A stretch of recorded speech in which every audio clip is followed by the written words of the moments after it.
On va s'amuser à parler d'un autre sujet maintenant qui est le sol, l'eau, ce qu'on en fait, le lien avec l'agriculture.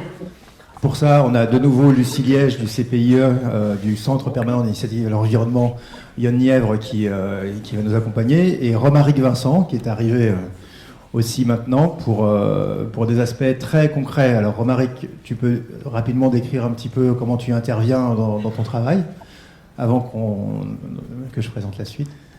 Moi je suis chercheur indépendant, je travaille sur des questions de paysage agroforestier et de gestion des sols multifonctionnels et comment on peut s'en inspirer pour développer des modèles d'agriculture, on va dire, du futur peut-être. Probable. Merci beaucoup. Et nous allons être en ligne tout de suite avec Marc-André Sellos, biologiste très connu, reconnu, qui travaille avec le Muséum d'histoire naturelle, le CNRS, différentes institutions parmi les plus prestigieuses, et qui est aujourd'hui dans plusieurs groupes de travail autour des sols, qui est en lien en permanence avec l'agriculture, le monde agricole et la recherche de solutions pour tout un tas de problématiques qui sont liées à la fois à l'érosion de la biodiversité, aux techniques qui sont parfois plus tellement adaptées aux situations qui sont les nôtres, et à la transformation de notre accès aux ressources, notamment le phosphore, par exemple, qui est un de ces gros sujets en ce moment. On va lui laisser la parole tout de suite, je pense. Voilà. Est-ce que vous m'entendez? Est-ce que vous me voyez? Parfaitement bien. D'accord. Alors, je commence à vous raconter un petit peu des choses sur l'eau et le sol, peut-être. Avec et puis, on aura quelques questions après. D'accord. Alors, d'abord, je voudrais m'excuser de ne pas être avec vous, mais je suis quelque part entre Bayonne, où j'étais ce matin, et la Terre au Carré, où je parle cet après-midi. Donc, c'est un peu le foutoir, et je regrette vraiment de ne pas avoir plus de temps pour discuter avec vous. Mais au moins, on va avoir un échange autour d'une question importante, qui est le lien fondamental qu'il y a entre l'agriculture et l'eau via le sol. Alors, ce que je voudrais vous raconter d'abord, c'est vous rappeler que la pluie tombe sur le sol. Et que quand il n'y a pas de sol, c'est ce qui se passe dans le désert. Vous allez me dire, il n'y a pas beaucoup de pluie dans le désert, mais enfin bon, quand il pleut dans le désert, il y a une lame d'eau, une inondation qui circule. Et finalement, au bout de quelques heures, il n'y a plus d'eau. L'eau n'est pas retenue puisqu'il n'y a pas de sol. En fait, ce qui est important à réaliser, c'est que dans le désert, l'eau part par ruissellement. Elle reste si peu longtemps qu'à peine 20% de l'eau qui est tombée a le temps de s'évaporer. Chez nous, c'est pas du tout la même chose. Quand il pleut, l'eau passe dans le sol. Le sol, ça retient entre 50 et 500 litres d'eau. Et ça, c'est des quantités qui sont assez variables selon l'épaisseur du sol et la quantité de pores qu'il y a dedans. Mais ça va permettre que, en fait, l'essentiel de l'eau va s'évaporer. Elle va repartir dans l'air. On est sur 60 à jusqu'à 80% de l'eau qui va être évaporée lentement par les végétaux. Pardon, le reste de l'eau... Petite question, 500 litres d'eau sur quelle surface? Par mètre carré, pardon. Par mètre carré. Merci. Carré de sol, Merci. 1 mètre carré de sol. Et donc, on va se retrouver avec la capacité d'évaporer cette eau par les plantes. Une fois de plus, 60 à 80% va s'évaporer, et puis le reste va lentement aller vers des nappes phréatiques ou vers des rivières, et être continuellement restitué aux rivières, de telle sorte que les rivières se trouvent pas à sec entre deux pluies, et débordent un peu moins pendant qu'il pleut. Alors, de ce second point, après avoir bien posé le fait que c'est le sol qui reçoit l'eau et qui la retient, le deuxième point, ce serait gentil de ne pas bouger trop la caméra, sinon je crois que je vais vomir. Là. Parce que l'image que je vois, moi, tangue comme sur un bateau, et ça ne correspond pas du tout à mon ambiance. Voilà. Je parle de la caméra qui est dans la salle, qui tangue beaucoup, sinon je vais couper peut-être l'image pour moi. Elle est stabilisée. Voilà. Donc, la deuxième chose dont je voudrais vous parler, c'est l'origine des trous qui fait que l'eau est retenue dans le sol. Alors, il faut bien comprendre que ces trous, ce sont des trous liés à la vie. Ils sont de deux sortes. Il y a des gros trous et des petits trous, et techniquement, la différence entre ce qu'on appelle la macroporosité et la microporosité, c'est le comportement de l'eau. Dans les macropores, l'eau circule. Et ces macropores sont vitaux pour que l'eau rentre dans le sol. Ce sont les plus gros trous, mais ces plus gros trous ne retiennent pas l'eau. l'eau s'écoule dedans et elle ne fait que passer. Ce qu'on appelle les micropores, les plus petits trous, c'est ceux qui ont la propriété de retenir l'eau par capillarité. La capillarité, c'est ce qui fait que quand on plonge un Kleenex dans un café, le café monte dans le Kleenex. Hein, c'est l'idée que les plus petits trous sont capables d'exercer des forces de rétention de l'eau, et ces petits trous, c'est eux qui conservent alors, 50 à 500 litres d'eau par mètre carré dans les sols. Si, après la pluie, il en reste, c'est dans les petits trous, c'est pas dans les plus gros. Mais, une fois de plus, sans les plus gros qui sont des axes de desserte, les plus petits ne se remplissent pas. Voilà. Donc là, je viens de vous faire un portrait des deux types de trous qu'on a dans un sol, et je voudrais maintenant arriver avec vous à l'idée que ces trous-là, ils sont produits par la vie. Ce que je veux vous montrer, c'est comment on fait un trou dans un sol avant que l'homme n'arrive. Ce sont des trous faits par l'intrusion de racines qui grandissent, l'intrusion de filaments microscopiques de champignons qui grandissent, l'intrusion d'une petite bactérie qui se déplace, l'intrusion d'un acarien, l'intrusion d'un ver de terre, l'intrusion d'une amibe, ces espèces de grosses cellules. Les amibes, on connaît les plus grosses d'entre elles sous le nom de blobs. Les blobs sont visibles à l'œil nu, pour ceux qui les connaissent, mais en fait, la plupart des amibes font entre 10 et 100 millièmes de millimètre. Et elles se déplacent à la recherche de bactéries qu'elles mangent, et en se déplaçant, elles font des trous. Alors, vous voyez que j'ai des trous de toutes les tailles, et selon la taille des organismes, je fais des macropores ou des micropores. Mais toujours, ces trous sont faits par intrusion. Et ces trous, ils sont faits, alors donc c'est des trous de déplacement, mais c'est des trous liés à la mort d'un filament, à la mort d'une racine. À chaque fois, le trou, il a été produit par une intrusion, il tasse les parois. Et la deuxième chose, c'est qu'il y a de la matière organique, celle du filament de champignon mort, celle de la racine morte, celle des déchets que rejettent les amibes, le mucus du ver de terre, le caca des acariens. Tout ça, c'est de la matière organique, et la matière organique, c'est poisseux, c'est collant. Ça va coller les petites particules qui sont autour du trou et les empêcher de s'effondrer parce que ça les colle entre eux, ça donne de la cohérence. Donc en tassant et en mettant de la matière organique, la vie du sol fait des trous stables. Évidemment, l'homme fait partie des organismes qui font des trous dans le sol quand il laboure.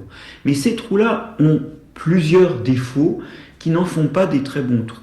Le premier, c'est qu'ils sont souvent grossiers, et donc ils ne retiennent que moyennement l'eau. Par contre, l'air rentre beaucoup dedans. Deuxièmement, ils ne sont pas aussi rendus cohérents par la matière organique, et donc ils s'effondrent rapidement. Ça fait des sols qui tassent beaucoup plus facilement. Et ça, c'est problématique parce qu'on perd rapidement ces trous. Et puis, il y a un dernier truc qui est paradoxal, c'est que ça tue une partie de la vie tout en amplifiant une autre partie de la vie. Alors, ça tue en fait la vie de tout ce qui est filamenteux, ça tue les champignons, ça tue les racines, et d'ailleurs, c'est une des raisons pour lesquelles ça désherbe le labour. C'est que ça tue les racines, ça déchire les racines. Bon. Donc, il y a toute une fraction de la vie du sol qui disparaît. Sans compter les animaux qui se retrouvent desséchés par la violente aération du sol. Donc le sol perd de la capacité à faire des trous. Mais il y a des bactéries qui survivent, parce que les bactéries elles sont très petites, elles sont de l'ordre de grandeur du millième de millimètre. Donc elles sont souvent dans les petits grumeaux du labour, et là elles se mettent à respirer à toute vitesse parce qu'on leur a donné plus d'air. Et elles détruisent, elles respirent, elles mangent, consomment la matière organique, et elles la détruisent rapidement en faisant du CO2. Et donc les sols agricoles, même si leur vie est altérée, il y a quand même une espèce de boost de la respiration bactérienne qui contribue à leur faire perdre la matière organique. Donc, les trous sont moins cohérents puisqu'il y a moins de matière organique pour coller les particules de sol. Vous voyez, c'est très paradoxal. Ça tue la vie du sol, le labour, et donc il y aura moins de trous, mais en même temps, il y a quand même des bactéries qui survivent et qui respirent mieux. Vous allez me dire, c'est une bonne nouvelle pour les bactéries, mais c'est une mauvaise nouvelle pour la matière organique du sol qui se retrouve consommée par ces bactéries. Je réalise que je ne vous ai pas dit ce que c'était que la matière organique du sol, mais en gros, c'est des restes de végétaux et de microbes qui traînent dans le sol, et cette matière organique, une fois de plus, c'est la cohérence du sol. Le dernier défaut du labour par rapport à l'eau, c'est ce qu'on appelle la semelle de labour. Vous voyez que le labour, il va empêcher finalement, il va momentanément faire des trous, mais des trous instables, et plutôt des gros trous que des petits trous. Il va empêcher la vie de continuer à faire des trous, il va altérer la capacité de la matière organique à stabiliser les trous, mais surtout, et aussi, je dirais, il débouche sur une semelle de labour. C'est-à-dire qu'à force d'enfoncer le soc de la charrue pour retourner, on appuie continuellement sur une couche profonde du sol. À chaque passage de la charrue, on appuie sur la couche profonde du sol. On compacte donc en dessous du niveau de la charrue ce que l'on appelle une semelle de labour, et ce sol compact, il va en fait interférer complètement avec les capacités de stockage de l'eau du sol. Déjà, quand l'eau arrive, elle a du mal à passer la semelle de labour. De toute façon, si elle la passe, les racines aussi ont du mal à passer la semelle de labour, donc elles n'iront pas chercher cette eau. Ça veut dire qu'il y a toute une portion du sol qui sert plus trop aux réserves, et de toute façon, si jamais il y a des réserves, elles ne sont plus utilisables par les plantes. Et puis pour terminer, on se retrouve avec un sol superficiel qui est complètement désagrégé par l'absence de matière organique, et désagrégé physiquement par le labour, et désagrégé aussi tant qu'il n'y a pas de nouvelles plantes qui ont poussé parce qu'il n'y a plus de plantes pour le retenir, qui va recevoir toute l'eau sans qu'elle s'évacue par-dessous. Qu'est-ce qui se passe? Rapidement, ce sol qui a perdu sa cohésion, il risque de couler, et ça vous donne les coulées de boue qu'on a dans les Hauts-de-France, ou d'ailleurs en grande partie autour de Valence. Vous savez, il y a eu des inondations, mais quand vous voyez ce que les gens nettoient, c'est de la boue. En fait, ce qui se passe, c'est que rapidement, on fait des sols qui ne retiennent plus bien l'eau, et puis qui surtout se tiennent plus eux-mêmes et risquent de couler. Donc, je vous ai dit que les sols modifient complètement le comportement de l'eau dans nos régions. Je vous ai donné l'origine des trous dans lesquels cette eau circule ou est retenue, c'est la vie. Et j'ai insisté sur le fait que le labour ne remplit pas parfaitement les fonctions qui permettent au sol de faire des trous et de retenir l'eau. C'est au point que, dans certains cas, il finit par s'écouler lui-même et disparaître. Alors, maintenant, je voudrais, dans un autre temps de cet exposé, revenir sur l'évolution du climat qui nous attend. En gros, la mer est plus chaude, que ce soit la Méditerranée ou l'Atlantique. Donc on a des masses d'eau qui, étant plus chaudes, évaporent plus en été. Et l'air, lui-même réchauffé par le changement climatique, accueille plus d'eau, plus 7% d'eau par degré de réchauffement. C'est vraiment important ça. Ça veut dire qu'on aura très rapidement beaucoup plus d'eau dans l'atmosphère qu'avant, et donc en automne et en hiver, cet océan réchauffé et cet air plus chaud qui accueille plus d'eau vont être en fait à l'origine de précipitations beaucoup plus abondantes. Bon. À côté de ça, à côté de ces précipitations plus abondantes en automne et en hiver, en été, il y a moins d'eau qui arrive, parce que finalement, on hérite de la fraîcheur de l'océan issu de l'hiver, donc il y a moins d'évaporation, et puis de toute façon, comme il fait plus chaud, il y a plus d'évaporation. Alors il y a moins d'évaporation en mer pendant l'hiver, donc en été on a un déficit hydrique, il s'est creusé, mais surtout, comme il fait plus chaud, il y a plus d'évaporation, il y a plus de pertes en eau des écosystèmes terrestres, ils sèchent plus vite, et donc entre le fait qu'on a moins de précipitations estivales, moins 10% de précipitations estivales attendues en 2050, probablement jusqu'à moins 40% de précipitations estivales en 2080. On a moins d'eau qui arrive, on a une évaporation plus rapide, on a des sécheresses estivales. Donc on se retrouve en fait confronté au risque d'inondation en automne et en hiver, et c'est pas qu'une vision de l'esprit, on a très bien vu en Haute-Loire cette année, ou en Ille-et-Vilaine tout récemment, on a très bien vu les problèmes d'inondation que ça crée, et un problème de déficit hydrique estival. En fait, la réponse à donner à ça est la même, et elle est double. La première, c'est qu'il va falloir agir sur le changement climatique. C'est bien de savoir comment on peut empêcher les inondations de se produire, mais ça revient un petit peu à faire... vous voyez, vous rentrez chez vous, il y a une inondation, et la première chose que vous faites, c'est d'éponger. Non, pas du tout. Ce que vous faites, c'est que vous trouvez la fuite, vous la colmatez, puis vous épongez. Donc, nous, on peut essayer d'éponger, de faire en sorte que l'eau qui tombe n'inonde pas. On peut essayer de retenir l'eau en été pour s'opposer à l'évolution du climat. Mais la première chose à faire, c'est absolument, je ne vais pas être long là-dessus, mais c'est vital, c'est de gérer le changement climatique et d'arrêter ce changement climatique. Je voudrais vous rappeler un instant pourquoi les accords de Paris ont fixé le réchauffement climatique à 1,5 degré au maximum?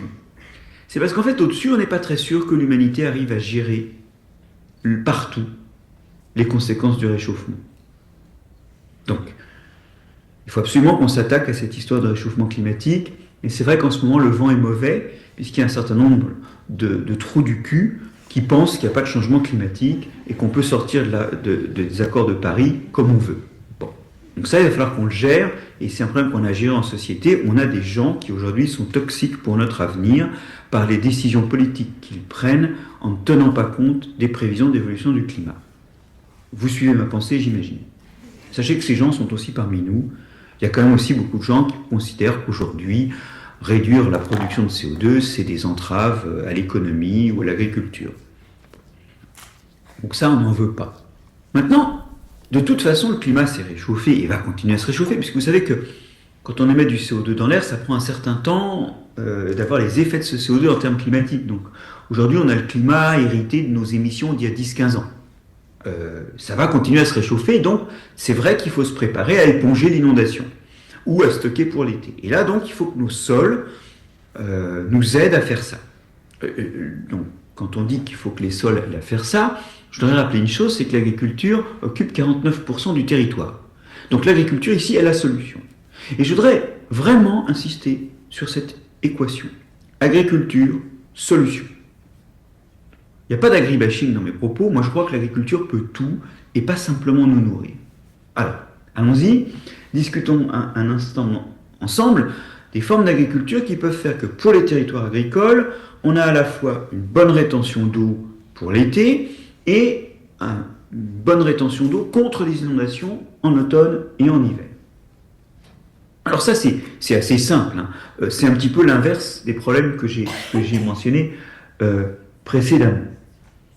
D'abord, il faut labourer aussi peu que possible.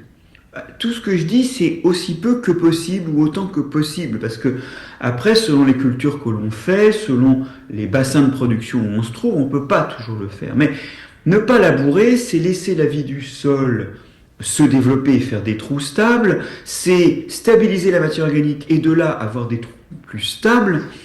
Et donc c'est quelque chose, d'ailleurs ceux qui font de l'agriculture de conservation savent très bien qu'ils rentrent plus tôt dans les champs parce que l'eau rentre plus vite dans le sol et leurs sols sont plus ressuyés en surface. L'agriculture de conservation, hein, un de ses piliers, c'est de ne pas labourer. Donc, en labourant moins, on va avoir une capacité de stockage accrue des sols. Et puis, petite parenthèse, cerise sur le gâteau, comme je vous le disais, comme l'eau rentre mieux dans le sol, eh bien, on a aussi des parcelles accessibles plus vite. On l'a bien vu ces derniers temps. Ces derniers temps, on est sorti d'une année où les gens ont eu du mal, et ça va le refaire sans doute cette année, à rentrer dans leurs parcelles, mais ceux qui faisaient de l'agriculture de conservation, ceux qui ne labouraient pas, ils avaient moins de problèmes.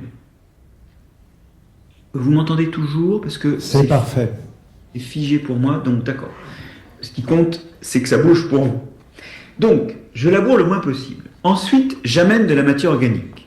Laquelle? Cette matière organique, elle va avoir plusieurs origines possibles.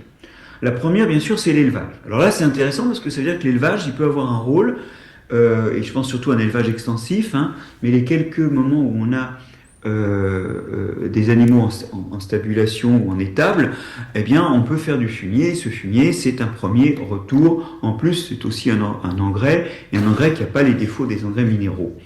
Notamment, il ne fuit pas vers les eaux douces, et puis il est moins coûteux à produire. Bon. Donc, les résidus de l'élevage animal. Bon, les résidus de l'agroalimentaire et de nos poubelles. Vous savez que chaque Français produit 100 kg de matière organique par personne et par an. Et ces 100 kg, il faudrait qu'ils retournent dans les champs parce que c'est de la matière organique. Vous voyez, c'est bien de penser au fumier animal, mais il faut aussi penser au fumier humain, si j'ose dire. Donc, il faut vraiment qu'on organise le recyclage de la matière organique de nos industries agroalimentaires, de nos restaurants, de nos foyers, vers la campagne. Ensuite, il y a aussi tout cet hiver où, pour l'instant, la campagne est inoccupée. Alors, les sols sont bruns de labour et passent leur temps à s'éroder parce qu'ils sont plus couverts. Il y a une urgence, qu'on laboure ou non, de toute façon, à avoir des cultures intermédiaires que l'on peut détruire, soit mécaniquement, soit dans certains cas pour éviter les repousses au glyphosate. Alors, c'est pas parfait, mais si déjà on laboure plus, on a gagné des points. Une agriculture, donc, qui plantent des cultures intermédiaires qu'on va restituer au sol. On peut restituer ainsi entre 0,1 et 10 tonnes de carbone à l'hectare, qu'on restitue au sol, et ça va faire encore un pool de matière organique pour le sol. Au passage, toutes ces méthodes qui mettent de la matière organique dans le sol, où elle va certes dégrader à terme, mais pas tout de suite, c'est des méthodes qui stockent du carbone, et ça c'est bon pour le climat. Ça veut dire que, au passage, ça gère l'autre histoire que je vous disais, l'histoire du climat global. Bon. Je ne vais pas insister sur les aspects climatiques du stockage de matière organique dans le sol, mais ce que je voudrais dire, c'est que, donc, on a ici un équipement pour l'avenir fait de non-labour autant que possible, on rajoute de la matière organique autant que possible, et on couvre de végétation que l'on détruit au moment des semis les terres agricoles. Et là, on voit que l'agriculture devient une solution. Alors, entre nous, elle ne le sera pas sans que la société l'aide à rendre ses fonctions. Après tout, on paye l'agriculture pour nous donner à manger, mais si on veut qu'elle ait d'autres fonctions, il faudra les payer aussi. Et donc, ce que je dis là, c'est une injonction à agir non seulement pour l'agriculture, mais aussi pour la société, qui doit aider cette mutation de l'agriculture, qui doit aider de formation, de financement des équipements ad hoc, de financement aussi d'une assurance pour les années de transition où éventuellement les rendements et les pratiques ne seront pas optimaux. La société doit aider ça, hein. Ce n'est pas juste une injonction pour les agriculteurs. Bon. Alors, je compléterai sur la gestion de l'eau avec l'idée que l'eau, c'est aussi des questions microclimatiques et que si on a des haies et des arbres dans les parcelles, on peut arriver à endiguer les effets du vent et donc le dessèchement estival. Il est urgent aussi de penser à l'agroforesterie et aux haies comme des moyens d'assurer un microclimat qui diminue les effets de dessèchement estivaux. Parce que toutes ces solutions ne sont pas des solutions qui peuvent tout, c'est leur combinaison qui arrivera à quelque chose. Et donc je ne voudrais pas, au passage, parce que je vous parle beaucoup de sol, mais je ne voudrais pas oublier le problème de l'arbre et de créer un microclimat avec, une fois de plus, des haies et de l'agroforesterie. Bon, je voudrais terminer sur un autre registre. C'est cette idée que, si on n'a pas compris que l'eau c'est le sol, alors on ne comprend pas non plus une autre histoire, qui est celle que quand il y a trop de pesticides dans le sol, on les retrouve dans l'eau de consommation ordinaire. Et ça montre bien une chose, ces pesticides sont les traceurs de l'origine de l'eau. Parce que ces pesticides, ils ont été épandus, insecticides, fongicides, herbicides, ils ont été épandus sur les surfaces agricoles. Et si vous les retrouvez dans l'eau de consommation, dans l'eau courante, voire dans les nappes phréatiques, et des fois, malheureusement, aussi dans les sources d'eau qu'on met en bouteille, et dans ces cas-là, on ne peut plus les mettre en bouteille, si on retrouve les pesticides dans l'eau qu'on boit, c'est bien la preuve que l'eau arrive dans les sols. Et ça appelle aussi à autre chose, qui est de bien réaliser que demain, l'agriculteur devra aussi gérer la qualité de l'eau, pas seulement la quantité. Dans mon exposé, j'ai parlé beaucoup de la quantité, mais il faudra parler de la qualité. Mais c'est hors de notre propos aujourd'hui de parler des méthodes qui pourraient limiter l'usage des pesticides. À part que la haie, qui empêche le passage des maladies d'une parcelle à l'autre, qui le réduit, est une façon d'espérer utiliser moins de pesticides aussi. Mais je ne voudrais pas rentrer là-dedans, je voudrais juste vous rappeler que l'eau vient tellement des sols que la qualité de l'eau qu'on boit, ça dépend de ce qui se passe dans les sols. Idéalement, un sol est un filtre où la porosité du sol et la vie microbienne vont nettoyer l'eau. Si le filtre est encrassé, l'eau est polluée parce que l'eau vient des sols. Mais surtout, ce que je voudrais dire en parallèle de ça, c'est que l'agriculture est à la fois responsable et pas responsable de ce qui se passe. Responsable, elle l'est, et sa grandeur est que demain, elle peut faire des sols qui retiennent mieux l'eau, à la fois pour elle-même en été, et à la fois contre les inondations. Ça, j'en parlais dans une tribune qui est parue dans Le Monde hier, où j'insistais sur les sols comme solution face aux inondations, en plus d'une lutte contre le changement climatique. Mais vous savez, en pensant aux inondations, dans cette tribune, ce que je rappelais, c'est qu'il y a quand même un problème avec l'artificialisation, et ça, c'est un phénomène plutôt urbain, toutes ces surfaces qu'on artificialise et qui ne boivent plus l'eau. Donc, quelque part, les citadins aussi sont responsables du fait qu'aujourd'hui, on a moins de stock d'eau dans le sol, parce qu'en artificialisation, en artificialisant, en agrandissant nos villes, on réduit la capacité à stocker l'eau. Et donc, dans mon propos, il y a à la fois un propos qui vise une autre agriculture et qui dit que la grandeur de l'agriculture, c'est d'être une solution à tous nos problèmes, Mais il y a aussi cette idée qu'on ne fera pas cette solution sans que les gens aient envie d'acheter les produits d'une agriculture qui entretient les sols et envie de financer la conversion vers une agriculture qui entretient les sols. Et ces gens-là, pour l'instant, sont tellement peu conscients que les sols sont des solutions que quand ils vivent dans les villes, ils acceptent que les sols urbains soient complètement bétonnés et que les villes grandissent au risque que les inondations qu'ils subissent soient pires demain. En fait, ce qui est vraiment important, c'est de penser que, dans ce que je vous ai dit, l'agriculture est à la fois un problème, si on la gère mal, et une solution si on la gère mieux. Vous savez, je dis souvent que l'agriculture, c'est comme le couteau. Si c'est un couteau qu'on vous a planté entre les côtes, c'est pas bon pour nous. Si c'est le couteau qui nous permet de manger tous les jours, ou de se tailler une canne quand on se balade, ou d'aller ramasser des champignons, là c'est peinard. Et donc, il faut qu'on appelle tous de nos vœux, et de nos financements, et de nos gestes de consommation, une agriculture qui est beaucoup plus multifonctionnelle, et qui fait, notamment, des sols capables de stocker l'eau pour l'été, et contre les inondations d'automne et d'hiver. Et c'est ça que je voulais vous raconter. Alors j'espère que ça rencontre tout ce que vous attendiez de moi, et là je suis disponible pour répondre à vos questions ou continuer un petit peu à discuter avec vous de ça. Merci beaucoup Marc-André Sellos. Et...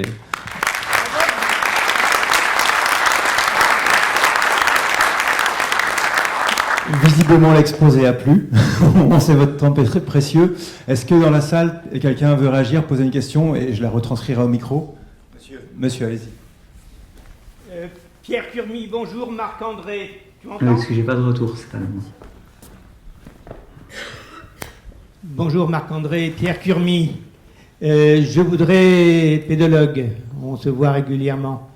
Je voudrais rebondir sur le circuit de l'eau et les pesticides.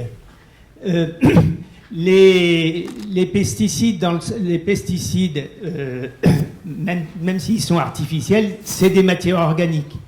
Et quand ils sont dans le sol, comme toutes les matières organiques, ils sont bouffés par les microbes. Si bien que, par exemple, l'atrazine qui a été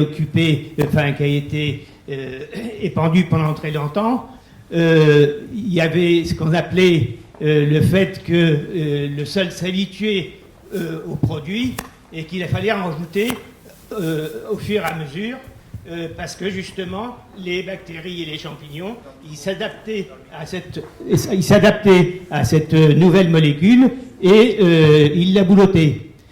Donc ça veut dire que le sol il est un filtre mais aussi un réacteur qui détruit les pesticides si l'eau circule lentement et pas si elle ne rentre pas à la surface effectivement quand elle ruisselle, quand il y a de la bétance, ou si elle passe par des trous de vers de terre de type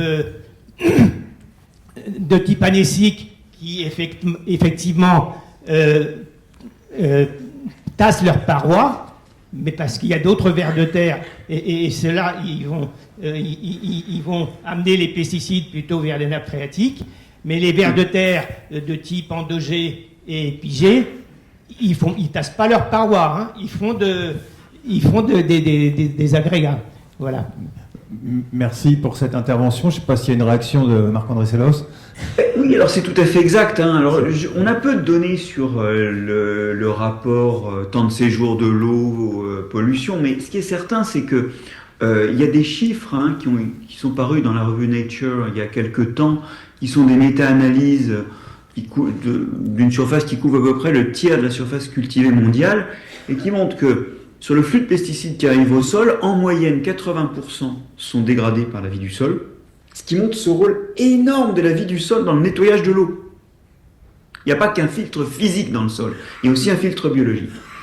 10% restent pas atteints ou sous forme de dérivés, ce qu'on appelle les résidus de pesticides, et 7%, 7,2% partent dans l'eau. Bon, il y a une petite incertitude, ce qui fait que le total, il n'est pas de 100%, mais l'idée, c'est que le sol fait déjà un boulot énorme contre justement la fuite des pesticides. À la fois, ce qui est retenu Ça c'est du filtrage physique, les 10%, et ce qui est détruit, 80%, ça c'est du filtrage biologique, c'est de la destruction. Néanmoins, on en met tellement, je lisais ce chiffre hallucinant, 146 kilos par seconde dans le monde de pesticides. C'est affolant, hein. On en met tellement qu'il finit par y avoir des fuites.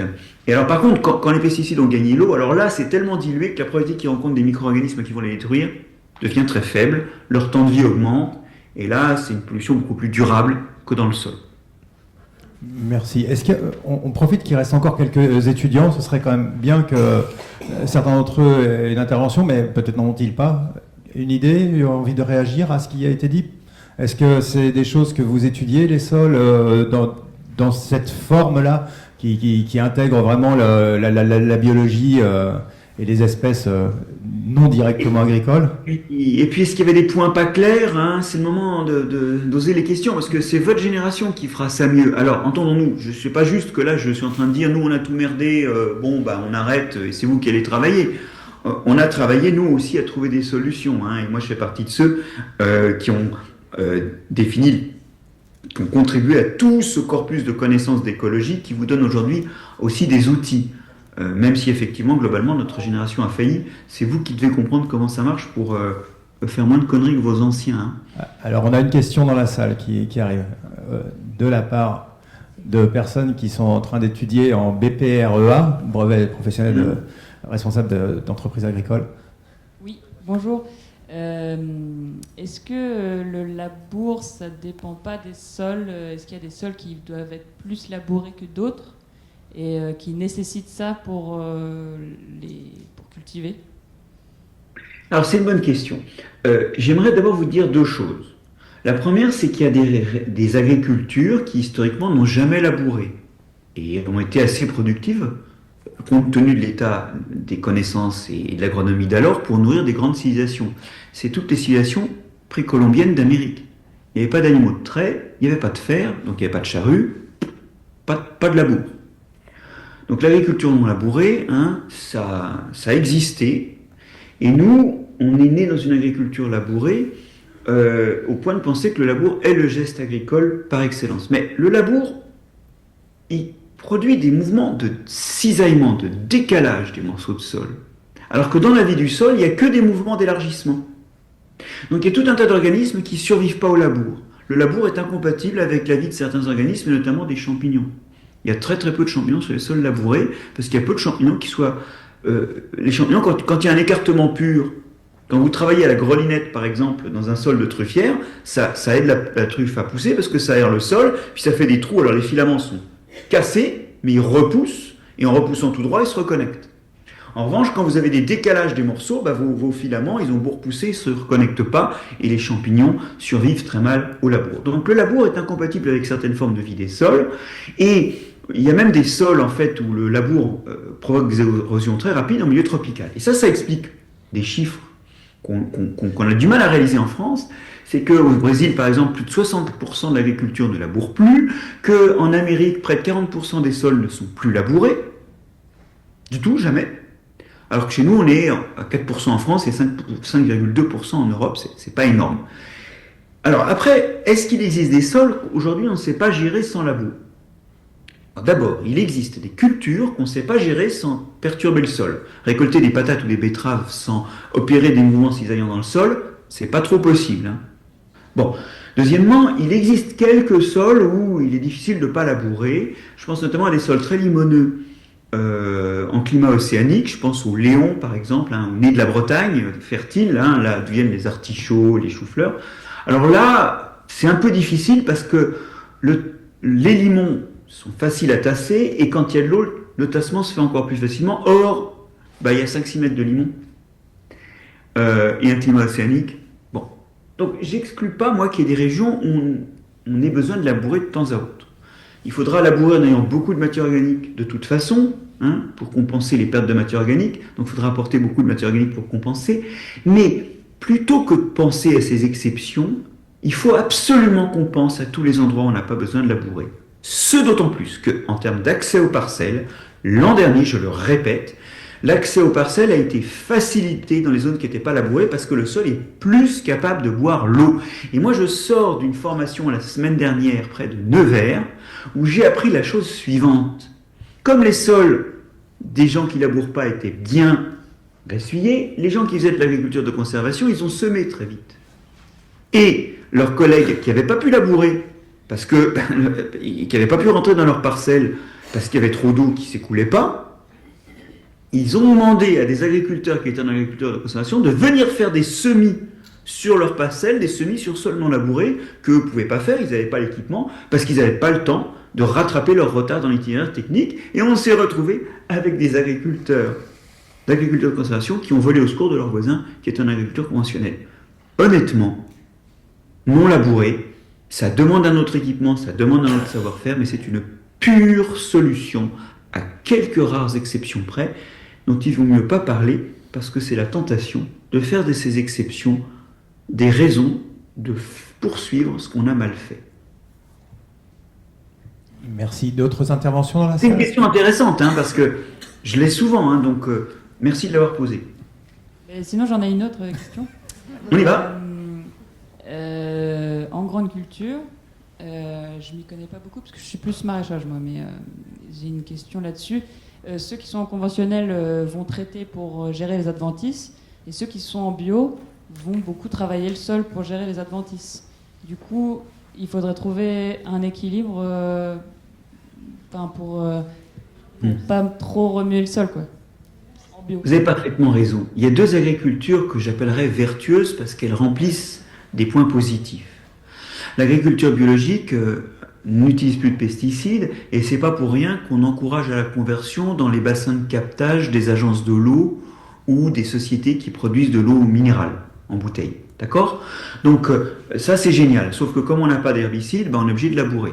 Et ça limite beaucoup la capacité de l'agriculture biologique, alors même qu'elle amène de la matière organique au sol, ça limite beaucoup l'amélioration de la vie du sol, ce labour. C'est mieux, puisqu'il y a des apports de matière organique et qu'il n'y a plus de pesticides, mais quand même, le labour, il n'est pas bon. N'empêche, on a au moins supprimé le labour par rapport à l'agriculture... Pardon, on a au moins supprimé les pesticides par rapport à l'agriculture conventionnelle. Maintenant, il y a l'agriculture qui ne laboure pas, notamment l'agriculture dite de conservation, donc celle qui couvre 4% de notre territoire. Elle n'a pas droit au labour pour désherber, donc souvent elle désherbe au glyphosate. Alors ça, c'est pas terrible, c'est un peu comme le labour en agriculture biologique, c'est pas terrible, mais il faut pas bouder notre plaisir. Au moins, on a supprimé le labour. Et malgré l'utilisation du glyphosate, qui n'est pas bon pour la vie des sols, comme le labour c'est encore pire, eh bien on se retrouve avec plus 20 à 30% de biomasse microbienne en plus dans ces sols non labourés, mais glyphosatés. Et d'ailleurs, en fait, si on dit, non, on arrête parce qu'on utilise du glyphosate, on revient à l'agriculture conventionnelle qui utilise du glyphosate et qui laboure. Donc, en fait, il y a deux pas en avant. Un pas non labouré, l'agriculture de conservation, un pas sans pesticides, l'agriculture biologique. Et on voudrait les voir converger. Vous dites que vous êtes en maraîchage. En maraîchage, il y a des tas de gens maintenant qui font de l'agriculture biologique, de conservation. C'est joli, ça fait ABC. Donc, ça existe. D'accord ?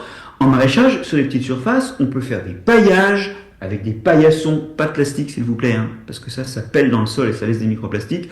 On peut faire des paillassons, on peut faire des mulches. Si on a une haie, on a du BRF pour endiguer la végétation, et puis on peut même mécaniquement, à la main, arracher les mauvaises herbes.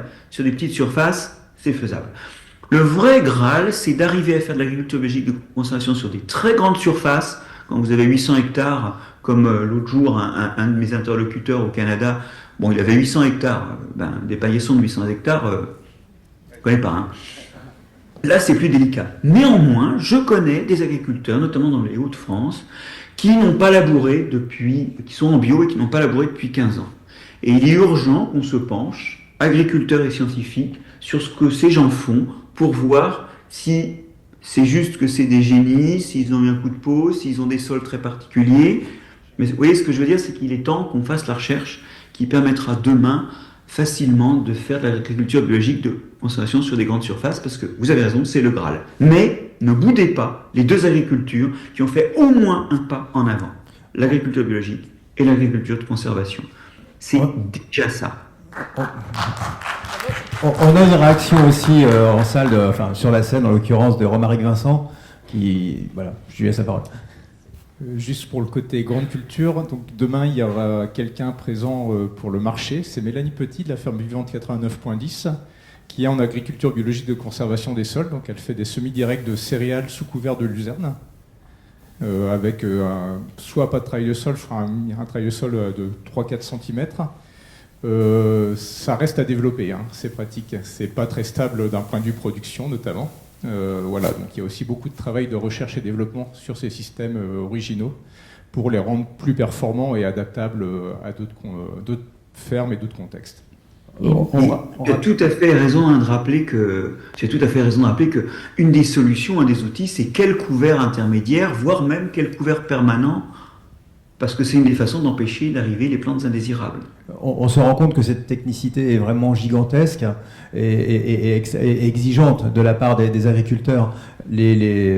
Financer cette recherche et la prise de risque du développement de ces méthodologies, c'est quand même pas rien. Est-ce que vous savez s'il y a des évolutions là-dessus, d'un point de vue au plus haut niveau de l'État, on va dire ? Alors, déjà, l'agriculture de conservation, elle se propage dans les milieux agricoles sans trop de subventions pour la conversion, parce que justement, elle est une solution à certains problèmes. Mais c'est vrai qu'elle se propagerait plus vite s'il y avait des aides. Bon, il y a un peu d'aide pour le bio, mais on est sur quelques dizaines de millions d'euros pour la conversion par an. C'est pas à la hauteur des enjeux, et notamment, c'est pas à la hauteur des enjeux financiers, des coûts, des externalités négatives liées à l'agriculture conventionnelle. Dans notre mode de production actuel, où on a 10% de bio, 4% de non labouré, donc notre mode de production qui est essentiellement conventionnel, on compte que chaque fois qu'on vend 100 € de nourriture, les externalités négatives, c'est-à-dire les impacts sur la santé, des cancers, des problèmes rénaux, des problèmes sur l'environnement et la pollution par les engrais minéraux, le coût de ça, c'est 130 €.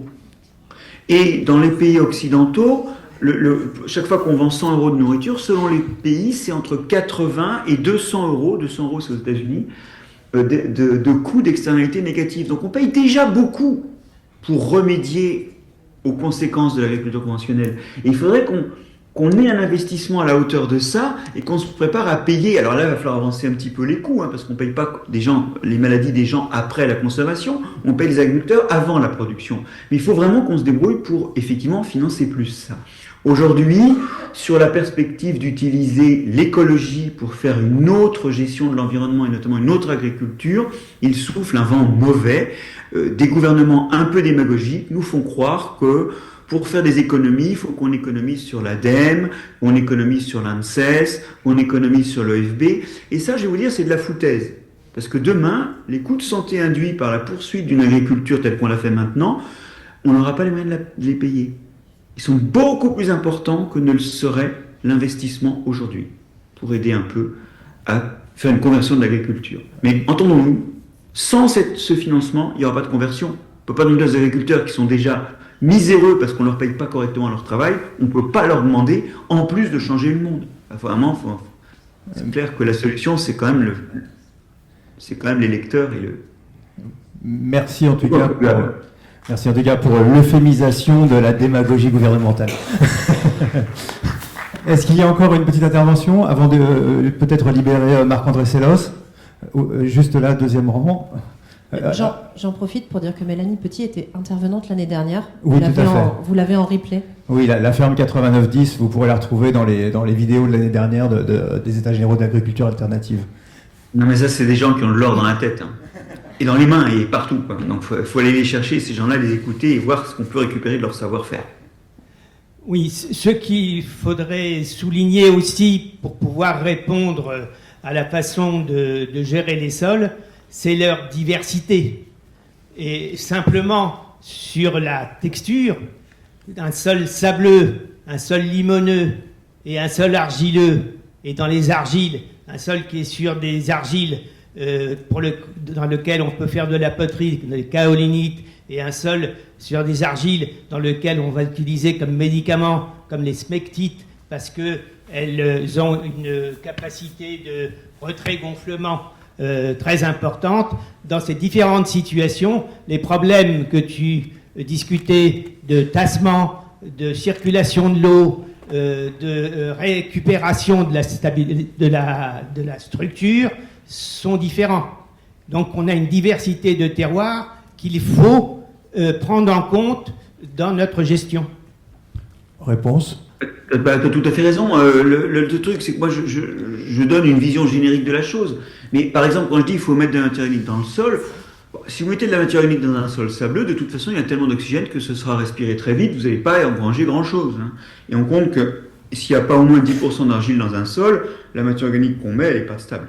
Donc, on est d'accord que ce sont des perspectives de solutions, mais elles sont à décliner et par bassin pédoclimatique, hein, par conditions de milieu, et par type de culture. Ça, je suis tout à fait d'accord. Et c'est là qu'il y a besoin d'avoir effectivement des chambres d'agriculture qui véhiculent cette adaptation locale et qui fassent vraiment leur travail, qui est d'aller au-devant des besoins.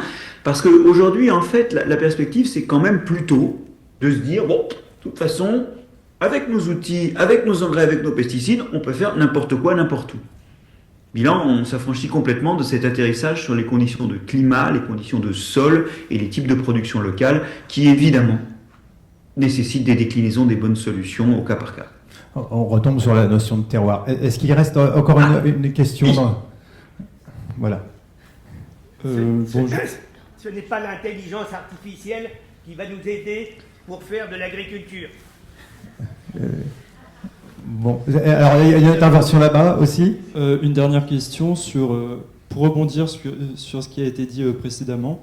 Est-ce que un point qui pourrait permettre de faire rejoindre agriculture de conservation des sols et agriculture biologique serait de ramener de refaire du polyculture élevage à plus grande échelle? Alors, ça c'est sûr que la complémentarité élevage et culture, elle est insuffisamment utilisée. En spécialisant les régions, on a complètement perdu ces opportunités. J'en signalais une tout à l'heure, c'est le fumier. Je ne dis pas qu'on n'aura pas besoin d'un peu d'engrais minéraux, mais il faudrait qu'ils arrivent en complément de formes d'engrais organiques qui, un, amènent de la matière organique et deux, relâchent très lentement par le biais de la vie du sol l'azote et le phosphate, de telle sorte qu'il n'y a jamais de grande quantité disponible. Donc les plantes ont besoin des champignons auxiliaires, des racines, qui non seulement vont aller chercher ces ressources qui seront un petit peu diffuses, un petit peu pas assez nombreuses pour qu'elles se nourrissent toutes seules, et qui en même temps assurent une protection des racines. On aura moins de fuite vers les nappes phréatiques ou vers les eaux continentales. Donc l'engrais organique, c'est vraiment la bonne solution. Après, il faudra sans doute quand même compléter par des engrais minéraux. Donc l'élevage, il est là pour l'engrais d'une part. Ensuite, il ne faut pas oublier que l'élevage, il va permettre deux choses. Un, sur les pâtures, vous stockez énormément de carbone. Pourquoi ? Et alors là, vous avez des fonctions, notamment par rapport aux inondations, qui sont très importantes. Parce que chaque fois que l'animal broute, les racines meurent, c'est autant de carbone qui est injecté dans le sol sous forme de matière organique. Okay, et puis quand les feuilles repoussent, il y a des racines qui repoussent et on rebroute et ça retue des racines. Donc c'est des formidables pluies de carbone et des sols qui en plus ont une extraordinaire biodiversité et notamment ont cette fonction de stocker l'eau. Donc ça fait aussi de très bons sols, ça lutte contre le changement climatique, les pâtures, c'est excellent. Et la dernière chose, c'est que les animaux, ça broute. Et dans un certain nombre de cas, c'est une façon de remplacer les herbicides. Alors évidemment, pas tellement pour l'agriculture non labourée, parce qu'en fait, il y a des plantes qui remontent, qui repoussent, et les chiens dents, par exemple, quand on les a broutés, ils repoussent. Donc, c'est pas un très très bon désherbant pour l'agriculture de conservation, même si éventuellement ça peut aider de temps à autre. Non, moi je pense surtout à désherber les cultures d'arbres fruitiers, les vignes, tout un tas d'endroits où effectivement on a un enherbement permanent et ce qu'on veut c'est juste le raser.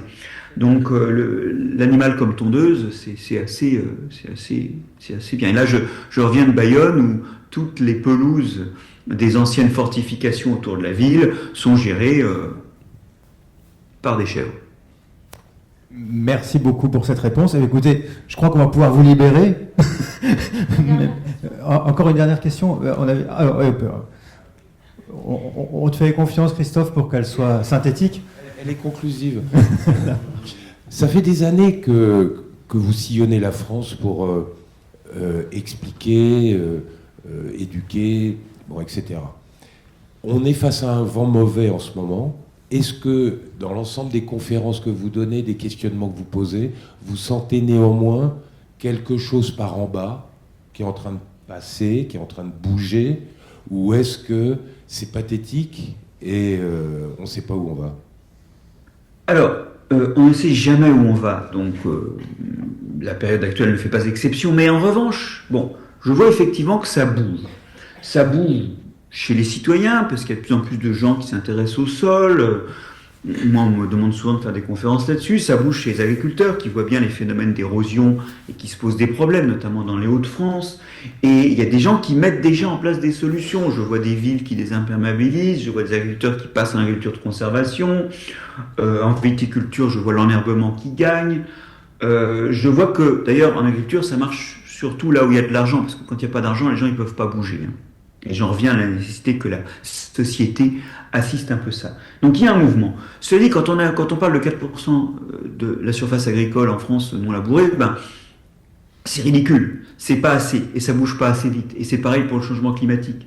Il y a un mouvement, mais il est lent. Et ces derniers temps, il a été ralenti par le fait que certains, finalement, se disent, tiens, on va faire des économies sur toutes ces soutiens à la conversion, ces soutiens à l'évolution, ces recherches et les institutions qui les portent. On va faire des économies là-dessus, puisqu'il faut faire des économies, au risque, disais-je, d'avoir des coûts environnementaux et sanitaires accrus dans le futur. Mais ça, chacun gère le court terme et se fout un peu du long terme.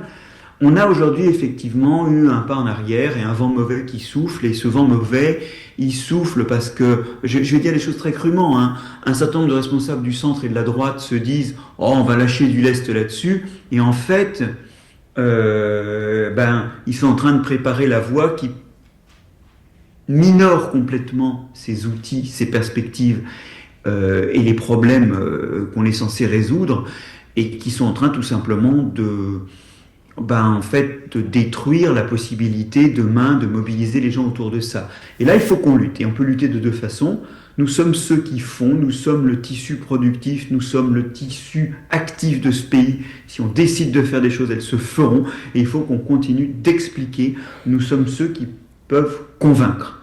Et donc, pour moi, il y a un balancier. Le balancier, là, il s'est éloigné de la position qu'on souhaiterait. Il reviendra d'autant plus qu'on poussera. Il ne faut pas cesser d'espérer, il n'y a pas d'autre solution. Mais il est vrai que ça ne va pas assez vite et que là, ça a même pris un coup de frein. Il faut vraiment qu'on se mobilise tous ensemble pour ça.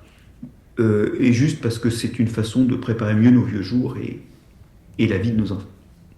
Merci beaucoup. C'est une conclusion assez âpre, mais en même temps pleine d'espoir. Allez, on y va. Voilà. Alors continuez vos discussions et pardonnez-moi de ne pas en être surtout. C'est très bien. Justement, on va passer très dans le concret de ces pratiques, notamment avec Romaric Vincent et Lucie Liège du CPE. Merci Marc-André Sellos et puis bonjour à Mathieu Villard. Au revoir. Bonne fin de journée. À bientôt. À vite. D'ailleurs, ça se court. Justement, Romaric, alors, sur le terrain, ça donne quoi cette affaire-là? Est-ce que les agriculteurs sont de plus en plus nombreux à s'intéresser à ces méthodes? Est-ce que quand on les accompagne, ça donne des résultats qui sont probants? Est-ce que c'est une difficulté? Bref, un petit résumé.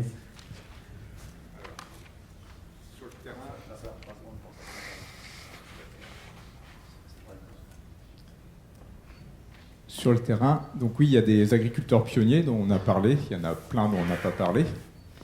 Ils sont souvent assez isolés, ou même quand ils travaillent en groupe, les moyens sont faibles pour pouvoir avancer sur le développement de leur agronomie. Donc voilà, c'est un manque de moyens criant, je dirais, pour accompagner les agriculteurs pionniers. Donc il y a des moyens sur les fermes expérimentales, type INRAE, CNRS. Et à INRAE, CNRS, 1 euro pour chaque. J'allais le dire. D'accord, alors on fait comme ça. Donc INRAE, c'est Institut National pour la Recherche Agronomique et à l'Environnement. Et CNRS, c'est le Centre National pour la Recherche Scientifique. Mais donc oui, donc il y a des fermes expérimentales aussi dans différents instituts type Arvalis. Alors ça, je ne crois pas que ce soit un acronyme. C'est un acronyme, mais c'est pas une abréviation. Mais c'est un acronyme, mais oui, c'est un nom. Donc, qui aussi il y a Terre Innovia, qui est aussi un institut du végétal, qui ont des fermes expérimentales, mais les résultats qu'on observe dans ces fermes expérimentales sont difficilement extrapolables. En fait, c'est vraiment ce qu'on fait dans les territoires chez les agriculteurs qui permettent de l'appliquer à grande échelle derrière. Donc il manque un peu ce lien-là en gros, entre la connaissance et comment on le fait sur le terrain, comment on permet à chaque agriculteur de s'adapter, d'apprendre les techniques, de les prendre en main, d'innover, de faire des choses peut-être que le Terrinnovia ou Arvalis ou l'INRAE ne feront pas. Voilà, c'est un peu à ce moment-là où il manque un peu de lien. Et ce sont deux entités grandes cultures, hein, les céréales pour Arvalis et les protéagineuses et les oléagineuses pour Terrinnovia. Tout à fait. Et j'ai juste rajouté sur les 4% non labourés, il faut rajouter peut-être 20% des terres en prairie qui sont de l'agriculture et qui ne sont jamais labourées. Hein. Et qui sont valorisés par des labels type label rouge où même en conventionnel il y a plus de 90% de la nourriture des animaux qui vient d'herbes, donc de prairies. Donc c'est juste pour compléter un peu là-dessus. Voilà. En termes d'aménagement du territoire, l'agriculture a un rôle gigantesque. Est-ce que tu as le sentiment que les agriculteurs reprennent un petit peu la main sur l'aménagement du territoire? Est-ce que tu as le sentiment qu'il faut qu'ils soient contraints ou guidés par les pouvoirs publics? Ou est-ce que tu ressens vraiment cette sensibilité de reprendre possession? J'ai utilisé le mot terroir tout à l'heure, mais ça peut être les paysages. Voilà. J'ai des exemples à mentionner sur ces sujets-là, mais j'aimerais que ce soit les tiens. Oui, du coup, je vais parler des agriculteurs, mais aussi des citoyens, des élus politiques. Oui, les agriculteurs se posent beaucoup de questions. Ça, il n'y a pas de problème. Ils sont sur le terrain, ils voient les choses, hein, ils les subissent des fois, souvent, l'année dernière. Ils ont beaucoup de questionnements pour le stocker du carbone dans les sols, ça leur parle. Stocker plus d'eau dans leurs sols, ça leur parle. Le problème, c'est qu'ils ont souvent encore un manque de moyens. Comment on finance ça? C'est la grande question. Donc ça doit venir de la société. C'est un choix de société, comment on distribue les moyens pour obtenir tel service écosystémique. Donc Marc-André Sellos a parlé des différents services que l'on peut attendre d'un sol. Donc ça peut être la production alimentaire, en termes de quantité, en termes de qualité, la gestion de l'eau, la biodiversité, le service de stockage de carbone et d'adaptation au réchauffement climatique ou au changement climatique. Et le dernier, c'est la conservation des sols. Parce que quand on perd le sol, on n'a plus rien de tout le reste. Oui, quand on parle de conservation des sols, c'est conserver des sols cultivables, voilà, productifs, ça aussi. Et on peut aussi les régénérer. Donc voilà, comment on décide quel service écosystémique on veut pour un sol agricole. Et donc, tu ressens que des agriculteurs reprennent la main là-dessus et sont porteurs de cette demande et de cette envie de remodifier leur parcellaire, des fois de façon complexe? Oui, alors ils sont porteurs de cette demande, mais souvent on leur demande, parce qu'on a séparé les différents services écosystémiques, de travailler sur tel ou tel service écosystémique. Donc il y a les groupes GI2E, que je vais préciser, groupements d'intérêt économique et écologique, qui sont des groupes d'agriculteurs financés par le ministère de l'Agriculture, qui doivent travailler sur une thématique. Mais souvent on leur demande une thématique assez précise. Donc ça peut être économique, ça peut être la biodiversité, ça peut être la qualité de l'eau.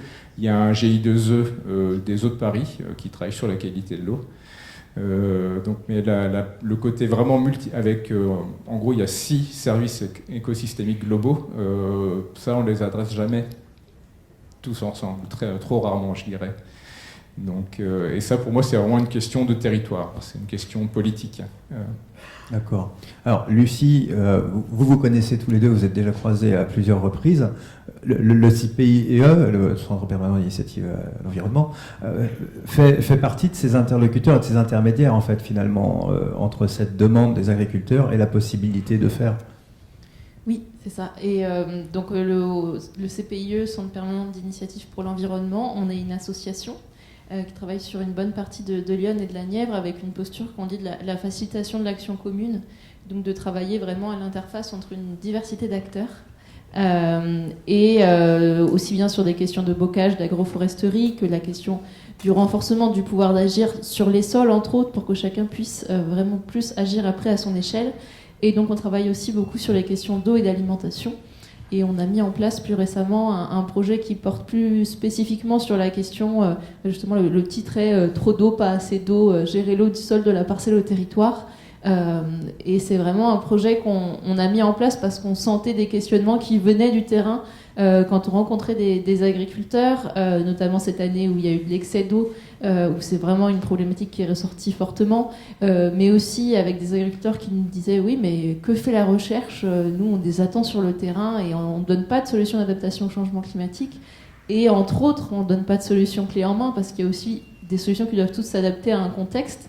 Il y a besoin d'un échange bilatéral, mais donc c'est aussi ce qui nous a amené à mettre en place ce projet. Je ne sais pas si je rentre plus en détail dans le projet. J'avais fait des petits diapos parce que donc c'est un projet On a des petits diapos là-haut qu'on a lancé en fin d'année dernière, mais qui s'inscrit vraiment dans la continuité des actions du CPIE, et on a un stand dans l'entrée, donc je ne vais pas détailler plus ce qu'est le CPIE.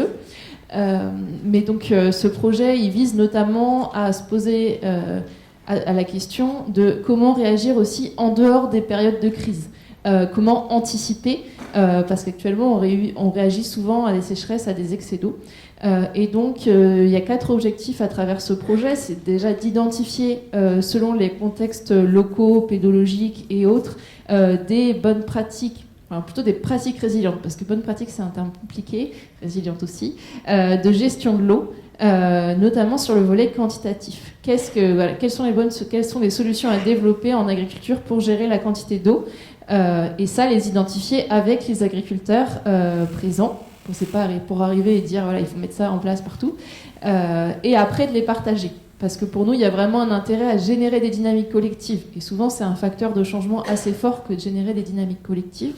Donc il y a aussi essayer de capitaliser sur toutes ces solutions identifiées pour favoriser, aider à la décision, c'est-à-dire notamment intégrer aussi peut-être dès la phase d'installation davantage la question de l'eau, ou à un moment de la transmission qui peut être un moment crucial en termes de bouleversement de l'environnement d'une ferme, donc d'outiller pour mieux prendre en compte ces problématiques. Et après on a aussi la question du lien avec la recherche. Donc on fait des journées d'échange de pratiques avec des agriculteurs, et l'idée c'est aussi de voir s'il y a des sujets sur lesquels il y a besoin de faire davantage de liens avec la recherche, de faire des remontées du terrain et de construire des protocoles plus précis, voir des fermes qui veulent se lancer, qui sont un peu expérimentales, qu'est-ce qu'il y aurait besoin après pour capitaliser sur ce qui est fait. Ça c'est encore une question, parce que c'est pas forcément facile, parce que les financements incitent beaucoup à être dans l'innovation. Donc dès qu'on est dans quelque chose qui est réutiliser des savoirs anciens ou revenir dans des logiques nature, c'est pas forcément bien financé. Et après, on a tout ce volet aussi valorisé auprès d'une diversité de publics, ce qui est mis en place. Donc valoriser en termes de communication, mais on voudrait aussi beaucoup réfléchir à ces leviers économiques que tu as parlé, qui sont les paiements pour services environnementaux, entre autres, mais en fait qui sont pas forcément la solution pour partout. On a discuté hier que c'était le prix, mais il y a peut-être d'autres leviers. Est-ce que c'est des paiements pour services environnementaux uniquement publics? Est-ce qu'il doit y avoir du privé? Est-ce qu'il y a d'autres subventions liées au paysage, peut-être? Ce serait intéressant pour ça de savoir si parmi les étudiants qui sont encore dans la salle, qui n'ont pas dû partir, rentrer manger à la cantine, il y a cette perception-là, justement, du service écosystémique des exploitations elles-mêmes, et éventuellement, s'ils se sont déjà renseignés sur ces sujets pour savoir si ça faisait vraiment partie de leur modèle économique d'intégrer, par exemple, la séquestration du carbone, puisqu'aujourd'hui, on sait qu'il y a justement du privé qui vient et qui prend en charge une partie de ça sous forme de compensation carbone de l'industrie ou de différents modes de transport. Est-ce que vous voulez répondre là-dessus? Excusez-moi, mais je pense que c'est bien d'avoir leur point de vue. Non? Quelqu'un veut prendre la parole ou pas? Non, donc ils s'en foutent. C'est-à-dire qu'on l'a justement intégré dans le projet aussi, de venir intervenir en formation agricole, et d'échanger aussi sur ces leviers, comment ils sont perçus sur le terrain, et peut-être aussi pourquoi ils ne sont pas plus déployés que ça, parce que c'est aussi un constat, c'est qu'il y a aussi certains dispositifs financiers qui ne sont pas déployés. Donc pourquoi? D'accord. Tu penses que ce sont des lobbies quelconques qui poussent dans un sens ou dans l'autre? Je ne suis pas sûre que ça soit ça. Il y a des questions politiques, il y a l'inertie de certains dispositifs, il y a enfin, voilà, les incertitudes gouvernementales n'ont pas aidé certains projets qui devaient avancer. Enfin, il y a une multiplicité de facteurs, peut-être les lobbies plus sur d'autres questions liées au prix, par exemple, peut-être, mais voilà. Romaric, des interventions en milieu scolaire, étudiants, lycéens?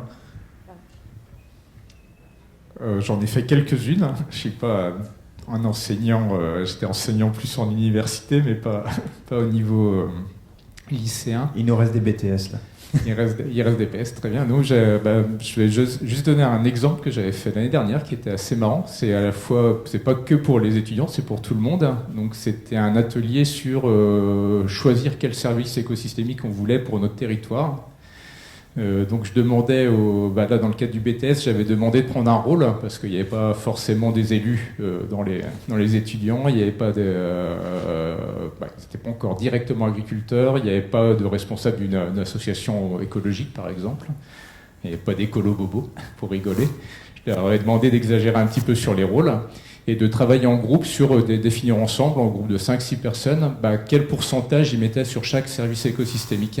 Donc en le justifiant à la fin. Donc il y avait un échange entre les différents groupes et ils ont dit nous on a mis 50% sur le service de production alimentaire parce que c'est de l'agriculture, ça doit quand même être la priorité. Sinon le sens du mot agriculture perd de son intérêt. Et puis après, suivant les groupes, il y avait des pourcentages différentiels sur les autres services écosystémiques. Donc j'avais trouvé l'exercice assez intéressant. Et sur la justification qu'il y avait derrière aussi. Et donc c'était juste un petit exemple. Après là-dessus, on pourrait imaginer s'en servir comme base de réflexion pour la mise en place de financement public ou privé pour mettre des moyens sur tel ou tel service écosystémique. Et justement, ces motivations, est-ce qu'elles étaient purement économiques, ce qui est compréhensible, puisqu'une exploitation agricole est une entreprise et que le but c'est quand même de gagner de l'argent pour pouvoir vivre, ou est-ce qu'elles dépassaient ça quand tu en parlais avec eux? Que je comprenne bien ta question. Est-ce que l'idée c'était de développer des services écosystémiques en sachant que certains sont rémunérés par l'intermédiaire des mesures agro-environnementales, par exemple, de dispositifs comme celui-là, ou de ce que je disais, de fonds privés ou autres, ou est-ce que ça par exemple une idée patrimoniale, de dire je veux céder un territoire qui soit ultra résilient à mes enfants, ou je veux avoir une interaction différente avec le territoire que j'habite? Alors, je vais répondre à côté de ta question, mais c'est plus ils le voyaient presque plus dans un terme de faisabilité pour eux. Donc une grande ferme céréalière, c'est hyper tendu au niveau économique, il n'y a pas beaucoup de marge et il n'y a pas beaucoup de temps humain pour travailler sur 200 hectares d'agroforesterie par exemple. S'il y a un seul employé, ça ne peut pas se faire. Donc il y a ce côté de faisabilité. Donc je vais creuser un peu. Je sors juste d'une étude pour les 6 parcs naturels régionaux du Grand Est sur les paysages agroforestiers. Et donc une des choses que je voulais faire retranscrire, c'est qu'un agriculteur qui fait de l'agroforesterie, il perd de la surface cultivée. Juste rappeler ce que c'est que l'agroforesterie, s'il te plaît. Alors l'agroforesterie, c'est tout arbre champêtre, donc ça peut être des haies, des alignements d'arbres dans les champs, des pommiers, des pré-vergers, donc des vergers où on pâture en dessous, c'est de l'agroforesterie. Ça peut être l'usage d'animaux pour gérer, comme l'a indiqué Marc-André Sellos, l'enherbement dans les vergers, donc ça c'est de l'agroforesterie. Et donc l'agroforesterie, même on va dire juste pour simplifier des haies, on a une perte de surface cultivée, on a plus de travail, donc on gagne moins d'argent en travaillant plus. Ça ne marche pas. Et on aura éventuellement des bénéfices productifs dans 20 ans. Éventuellement, donc on travaille plus pour gagner moins d'argent pendant 20 ans pour peut-être avoir des bénéfices pour les enfants. Voilà, pour dire la difficulté de la faisabilité. Oui, sachant que maintenant la politique agricole commune européenne a intégré les haies dans les dotations, non? Oui, tout à fait, on ne perd pas les subventions PAC, politique agricole commune, donc tout à fait, mais par contre il y a quand même plus de travail, il y a quand même un coût d'entretien. Et la filière bois-énergie, pour ça, peut être une compensation? En partie, c'est une compensation assez faible. Ouais. Lucie, je sais que vous avez travaillé avec le CPIE aussi sur le sujet des haies. Tu as peut-être quelque chose à aborder là-dessus? Oui, donc on aborde le sujet des haies au CPIE, notamment sur le volet gestion, sur le constat qu'il y a souvent beaucoup d'aides à la plantation, et il y a plein de plantations qui, après, les plantations ne restent pas. Et donc, il y a eu la création d'une société coopérative d'intérêt collectif qui vend de la chaleur issue de bois gérés durablement, dont une partie vient justement de bois issus des haies. Et donc ça, c'est un vrai travail d'aller aussi sur cette question économique pour inciter peut-être ceux qui ont moins l'entrée environnementale première de la haie, mais de parfois aller sur cette entrée économique pour montrer les intérêts à conserver et maintenir les haies. Et bon, là, j'invite plus à venir sur le stand parce que moi, c'est pas le sujet sur lequel je travaille au CPIE, mais on a vraiment plein de ressources sur ce sujet-là si ça vous intéresse. Et on fait aussi, par exemple, des visites conseils chez des agriculteurs pour les haies, le plan de gestion durable des haies. Donc, c'est un des sujets sur lesquels on travaille. Alors, comme la table ronde était sur l'eau, les sols, les parcelles et le territoire, est-ce que vous avez l'un ou l'autre quelque chose que vous tenez absolument à partager ou à dire ou à exprimer sur ce sujet que vous n'auriez pas déjà exprimé? Je vais juste donner un exemple que je vais imager en termes de services écosystémiques et de pourquoi il faut en parler en société. Donc moi, je viens de Champagne-Crayeuse. Je ne sais pas si ça parle à tout le monde. C'est une région de grande culture qui est à cheval entre l'Aube, la Marne et les Ardennes. Il y a 810 000 hectares de grande culture. Pour 3 arbres? Pour 3 arbres à peu près. Et, on en plante, hein. Ils sont encore comme ça en général. Donc ça fait 40 ans qu'il y a une directive nitrate parce qu'on a trop d'eau dans l'eau du robinet. Trop de nitrate dans l'eau du robinet, pardon. Je suis fatigué. C'est trop d'eau dans le pastis, tu confonds. Et donc il y a un problème de santé publique, ce trop d'eau, je vais pas y arriver. Trop de nitrate. Et trop de nitrate dans l'eau. Ce facteur qualité de l'eau, à l'époque, on n'en parlait pas, en fait. Ça n'a pas été négocié, et donc ça s'est retrouvé sous forme de normes pour les agriculteurs. Donc il y a des normes de planter des couverts intermédiaires entre deux cultures. Il y a plusieurs règles agricoles qui ne sont pas compensées financièrement, parce que ça n'a pas été prévu, pas planifié en amont et pas discuté. Donc je pense que ça, c'est des points importants. On parle des normes. Les agriculteurs se battent beaucoup pour réduire les normes ou les simplifier. Et je pense que c'est vrai, en fait. Ces normes, elles doivent être rémunérées. Je pense que c'est plus ce point-là. Elles doivent être discutées et rémunérées avec ceux qui font le travail. Et ça n'a pas été, dans le cas de directive nitrate, ça n'a pas été fait, par exemple. Et pareil, un très très grand impensé par rapport à ce financement des normes, c'est le principe pollueur-payeur qui n'est pas du tout appliqué aujourd'hui. Donc toi, sur ta Champagne-Crayeuse, Champagne, oui, c'est à Crayeuse, toi. tu observes quand même que ça évolue gentiment ou pas? Alors après, ça dépend, ça vient du contexte, mais oui, en 20 ans, moi je suis parti pendant 15 ans à l'étranger, donc j'ai vu le avant-après ces 15 ans. Donc il y a eu beaucoup d'avancées au niveau agronomique, hein. Il n'y a plus de labour quasiment en Champagne-Crayeuse, hormis les cultures plus compliquées comme la betterave ou les pommes de terre. Donc on fait plus, les techniques culturelles simplifiées se sont généralisées, donc c'est des pratiques où on travaille à 10 cm de profondeur et on essaie d'utiliser des outils qui ne retournent pas la terre, qui juste fracturent la terre en profondeur. Donc on a des rotations longues, mais ça vient de la vocation industrielle de la région. J'utilise des gros mots, hein, je suis désolé. Mais on a beaucoup d'industries variées. On a une dizaine d'industries comme la betterave, autour même de l'éthanol, le bioéthanol colza. On a des industries qui font des débouchés et qui permettent aux agriculteurs de faire alterner 8 cultures sur 8 années différentes, par exemple. Donc c'est toujours très intéressant, bien sûr, de varier les cultures. On a le chanvre, hein, aussi en Champagne-Crayeuse, qui est une super culture. À beaucoup de points de vue, qui permet de casser le cycle des ravageurs sur les autres cultures parce que c'est la seule plante de sa famille. Donc le fait d'avoir des débouchés et de pouvoir allonger les rotations, ça c'est quelque chose qui est effectif en Champagne-Crayeuse. Ouais, donc il y a quand même un modèle économique qui se tient. Il y a une prise de risque qui est moindre. Lucie, quelque chose à ajouter de particulier? Oui. Avant qu'on donne la parole au public. Oui, parce que du coup je venais pour présenter plutôt les résultats du projet dont j'ai parlé, mais du coup j'ai pas forcément le temps. Du coup, on a eu un groupe d'étudiants de l'Institut d'agronomie de Dijon qui ont été faire des enquêtes dans 24 fermes du territoire sur la question de la place de l'eau dans mon métier d'agriculteur, et notamment les pratiques de gestion de l'eau sur le volet quantitatif. Dans une grande diversité de production, il y a juste la viticulture qui n'est pas représentée, et qu'on sorti des petites fiches pratiques qu'on a sur notre stand sur quelles ont été les pratiques les plus citées, quelles sont les pratiques que des agriculteurs voudraient développer, et aussi une petite fiche technique sur qui sont les acteurs institutionnels et territoriaux de la gestion quantitative de l'eau, parce que ça, on en parlait hier, c'est une vraie difficulté aussi pour les agriculteurs, mais aussi pour le citoyen, de savoir qui fait quoi sur cette question de l'eau qui est très technique et qui est un millefeuille administratif. Et donc un des premiers pas aussi, c'est d'essayer de rendre compréhensible qui fait quoi.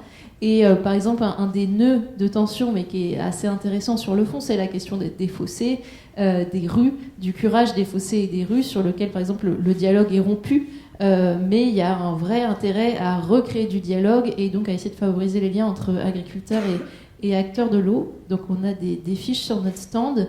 Ce qui ressort, c'est vraiment des fermes qui en sont à des niveaux très très différents par rapport à cette volonté de s'adapter au changement climatique, mais qui sont aussi liés au contexte pédologique, au contexte économique, des fermes qui ont répondu moi je suis déjà tellement en difficulté que l'eau n'est pas ma priorité, d'autres qui s'estimaient comme ayant déjà mis en place des solutions qui permettent de renforcer leur système. Et donc nous, ça fait partie des suites du projet que d'essayer de continuer à stimuler ces échanges et de creuser les freins. Je pense que je vais laisser la parole à la salle. À la salle ? Non, mais c'est très bien que tu continues à dire ça. J'étais en train de chercher à quelle heure on reprenait après, pour pas dire de bêtises. C'est quelle heure ? 14h, bah c'est bien, on est bon. On va faire circuler un micro dans la salle. Ça peut être celui de n'importe qui. Voilà, gardez le mien parce que je suis plus bavard. On se donne combien de temps ? Un petit quart d'heure ? Et après, je me mets à crier. Après, tu te mets à hurler. Tu as le droit. Et tu peux même nous taper dessus si tu veux.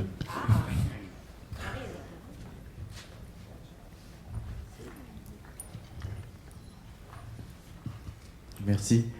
Bonjour, Claude Dujolivet. Moi, je suis pédologue aussi à INRAE. Et je coordonne un réseau de surveillance, le réseau de surveillance de la qualité des sols au niveau national, qui apporte des données pour essayer de répondre à toutes ces questions sur dans quel état sont les sols, comment est-ce qu'ils évoluent face au changement climatique, face à l'évolution des pratiques, etc. Et j'ai vraiment trouvé très intéressant tout ce débat autour de l'eau et des sols et de la nécessité de les préserver, les solutions qui sont mises en avant pour changer tous les systèmes qui sont encore trop utilisés de manière intensive. Et ce que je voulais dire, c'est que c'est important que tout le monde s'empare de ça à tous les niveaux, on va dire de ceux qui sont les principaux concernés, les exploitants, tous les consommateurs, parce que c'est nous qui achetons les produits. Mais il y a aussi alors c'est parfois un peu vu comme un niveau descendant, mais c'est important aussi qu'il y ait de la législation qui aide à soutenir et à protéger les sols. Et simplement, je voulais témoigner d'une actualité en ce moment. Au niveau européen, il y a toute une stratégie sur la protection des sols qui a été déployée. Et se discute en ce moment un projet de directive 4 sur les sols, comme il en existe sur l'eau, sur l'air, pour essayer d'arriver à mieux protéger ces questions-là. L'objectif, il est ultra ambitieux, hein, c'est des sols sains pour 2050. Alors autant vous dire qu'au niveau de l'Europe, voilà, peut-être ambitieux et même un peu en retard, quoi, d'un train, mais en tout cas, c'est quand même quelque chose qui si ça passe, et nous, moi en tant que chercheur, j'espère vraiment que ça aboutira sur quelque chose. Ça donnera des éléments qui donneront au sol la légitimité d'être protégé, et des règles et des choses qui devront être prises par les États membres. Parce que pour le moment, au niveau français, il n'y a rien du tout comme législation. Tout est dispersé dans les différentes lois, et c'est quand même très compliqué d'arriver, ne serait-ce qu'à soutenir de la recherche pour continuer à trouver des solutions pour améliorer nos sols, quoi, qui sont notre patrimoine commun. Merci Est-ce que beaucoup, ça tombe bien. Est-ce que ça a une chance d'aboutir plus rapidement? Enfin, parce qu'il y a 20 ans, Oui. Ça a bloqué, et T'as par ra- la faute de la France. Tu as entièrement raison, Pierre. Ça a bloqué plusieurs fois et une première fois, la France était responsable de ça. Là, en ce moment, c'est plutôt bien engagé. Se négocient les termes mot à mot de chaque chose qui va être mise dans cette directive. Hein. Donc, c'est des débats, des allers-retours incessants. Et donc, mes collègues qui sont là-dedans, des ministères, poussent pour que ça avance dans le bon sens. À moins que, alors ce qui l'a un peu retardé, c'est la conjoncture actuelle aussi, hein, voilà, la guerre, des choses qui sont très contraignantes, qui du coup font passer ces questions des sols au deuxième plan. Mais on a bon espoir que dans le courant de l'année 2025, il y ait un nouveau vote et que ça passe. Ouais. Je vais prier pour ça. On a juste à espérer ça. Merci pour cette intervention. Claudie Jolivet qui intervient ce soir en conférence à 19h30. Oui, et puis rappeler aussi que cette histoire de justement cette prise de conscience en commun de la nécessité de préserver les sols, elle va probablement être évoquée aussi dans la table ronde de cet après-midi, la deuxième table ronde de l'après-midi, autour des communs et du foncier agricole. Comment est-ce qu'on se réapproprie les terres et pour en faire quoi? Voilà, alors la question qui vient, merci beaucoup. Donc, je m'appelle Denis Roicourt, je suis un élu auxerrois, président de RAD, Rencontre auxerrois du développement durable, et je voulais rappeler que la traduction des directives européennes, contrairement à ce qu'on croit, ils sont adaptés en droit de chaque nationalité un peu différemment. En France, les subventions de la PAC sont surtout ciblées sur blé, orge, colza, donc on sait que très consommatrice d'intrants. Les Autrichiens, ils ont mis dans leur retour en herbe, ou le reste en herbe, et du coup ils ont beaucoup moins de problèmes sur l'eau potable. Merci pour cette précision.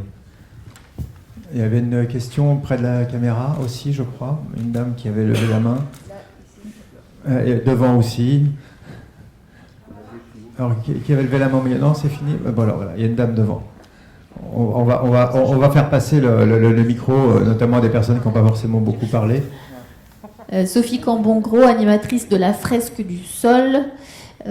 Pour rebondir là sur gérer l'eau, le sol de la parcelle au territoire, dans vos interventions, on voit justement que vous êtes orienté, j'ai l'impression, par vos interlocuteurs vers un morceau de la fonction écosystémique et qu'on ne vous demande pas de traiter l'ensemble. Je voulais juste votre réaction par rapport à ça. Comment est-ce que vous appréhendez ça? On a les sociétés d'eau, hein, ça a été dit, qui essayent de soutenir les agriculteurs qui peuvent protéger l'eau par leurs pratiques. Comment est-ce que vous êtes auprès de ces sociétés qui apportent de l'aide? Et comment est-ce que vous pouvez sortir des boîtes qu'on vous assigne pour traiter le problème? Je reprécise juste, à 14h, on a une table ronde qui s'intitule précisément « Comment gérer la problématique de l'eau collectivement ». Donc on pourra aller plus à fond sur ce sujet de l'eau, mais il y a déjà une première réponse là.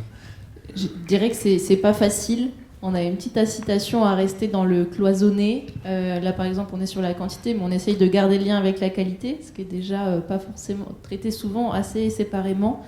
Même en termes de financement d'action, tout ce qui est très transversal est encore plus dur à faire financer. Par exemple, l'approche par le paysage, qui est souvent très intéressante et qui pousse à vraiment réfléchir à la question de la multifonctionnalité et de la fonctionnalité des écosystèmes, n'est pas forcément la plus facile, aussi bien pour embarquer des personnes, parce que le paysage reste un concept assez abstrait pour beaucoup de monde, mais aussi très difficile à faire financer en termes de projets, d'approches. Nous, c'est comme ça qu'on l'a eu dans certains projets, mais on continue d'essayer à ce que ça soit le plus transversal possible. Moi, je ne suis pas vraiment payé pour un service particulier, mais je m'inspire de Sciences des sols pour essayer d'accompagner les agriculteurs dans leur agronomie. Souvent, quand on cherche à restaurer les fonctionnalités écologiques d'un sol, on touche un peu à tout. La vocation, elle reste productive, mais voilà, on s'aperçoit qu'au niveau biodiversité, au niveau des autres sujets, ça peut être pertinent, même s'il faudrait en effet un peu mieux mesurer les choses, pour pouvoir quantifier peut-être les différents services. Après, moi, au niveau personnel, donc j'ai développé ces ateliers de multifonctionnalité des sols. C'est dans ce but-là, c'est de pouvoir discuter à l'échelle d'un paysage, à l'échelle du politique aussi, comment on choisit, qu'est-ce qu'on veut d'un sol, et comment on pourrait derrière vouloir le financer. On a encore la place, merci. On a encore la place pour une dernière question, s'il y en a une. Oui, ici. Merci. Je voudrais rebondir sur quelque chose qui a été soulevé par les 3 interventions. C'est la difficulté du passage du mode de recherche au mode de l'agriculture, à l'échelle de l'agriculture. Mais est-ce qu'on ne prend pas le problème à l'envers? Est-ce qu'il ne faudrait pas réduire l'échelle de l'agriculture plus proche du mode de la recherche? Ce qui permettrait d'avoir un impact énorme sur l'agriculture, qui permettrait de relancer une économie, de relancer toute une société complète, en fait. Voilà. Oui, je pense qu'on est tous les deux, moi en tant qu'indépendant, toi dans le cadre d'une association, c'est dans cette approche-là, Pardon. D'habitude, ça marche bien quand je le pose en dessous, et ça résonne trop dans le... Mais oui, donc du coup, ça c'est une des activités que je développe, c'est de la recherche où je pioche les questions chez des agriculteurs ou avec des techniciens de terrain aussi. Donc pour donner un exemple, mais alors, le côté financement est toujours critique parce qu'en tant qu'indépendant, on ne peut pas porter de projet, en tant qu'agriculteur, on ne peut pas porter de projet pour répondre à des appels à projets publics. Mais donc ça, c'est vraiment un point problématique. Mais je donne un exemple en tant que technicien agroforestier. On donne toujours l'exemple de la haie brise-vent qui rétue le vent, et ça serait bien pour plein de choses. En fait, pratiquement, pour certaines choses, on ne sait pas si c'est mieux d'avoir moins de vent ou pas. En vigne, on va dire qu'avoir une zone où il y a moins de vent, il y a plus d'humidité, plus de risque de mildiou. Voilà. En fait, tout ça, il y a plein de choses sur lesquelles on ne sait pas vraiment la réponse. Donc ça m'a incité à initier un projet avec l'INRAE, que je dois le définir à chaque fois, les acronymes. Et donc, c'est des mauvais élèves sinon. Et donc oui, ça m'a incité à initier un projet de recherche avec l'INRAE, qui a pu être porté du coup par le côté plus académique, sur l'impact des arbres sur le vent et derrière sur les facteurs agronomiques. Est-ce qu'on peut calculer l'évapotranspiration avec plus ou moins de vent à l'abri d'une haie, par exemple? Donc voilà, c'est une question qui est venue du terrain, d'un manque de connaissances que moi j'avais personnellement comme technicien agroforestier. Et les agriculteurs ont un peu ce genre de questionnement. Voilà, moi j'ai, on va dire, la double compétence, ce qui me permet de traduire en termes scientifiques des questionnements de terrain. Donc là, je travaille avec des agriculteurs, on essaye de trouver des moyens de financer certains sujets qui viendraient du terrain. Merci beaucoup. Rien à ajouter, Lucie. J'aimerais juste qu'on confie le micro à nos derniers ultimes étudiants qui sont encore là, qui ont eu le courage de rester, et pour simplement avoir, si l'un d'entre eux, l'un ou une, parce qu'il y en a quand même une, veut bien prendre la parole pour nous dire ce qu'ils ont ressenti de cette matinée à laquelle ils nous ont fait le plaisir de bien vouloir participer. Est-ce que ça vous a apporté quelque chose, que vous avez appris des choses que vous ne connaissiez pas du tout? Est-ce que ça a créé de nouvelles questions chez vous? Est-ce que l'un d'entre vous ou l'une d'entre vous veut bien prendre la parole? Excusez-moi de vous exposer comme ça, mais nous, on a besoin de ça. Allez, il y en a qui s'expriment plus facilement que d'autres peut-être, mais on compte sur vous. Parce que sinon, on va filer le micro à vos enseignants et c'est pas cool.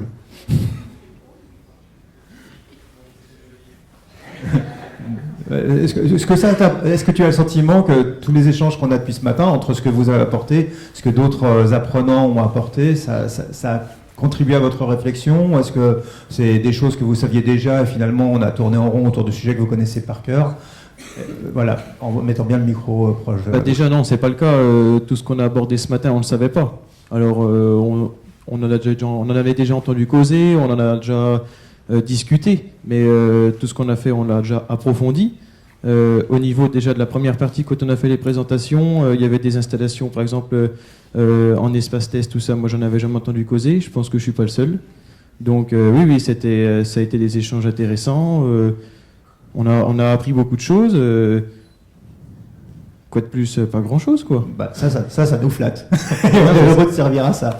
Merci. Est-ce que quelqu'un veut ajouter quelque chose ou préférez-vous défiler ou tout a été dit? Personne? Non? L'équipe enseignante veut peut-être ajouter quelque chose? Voilà, on fait passer le micro au bout et puis on aura un dernier point.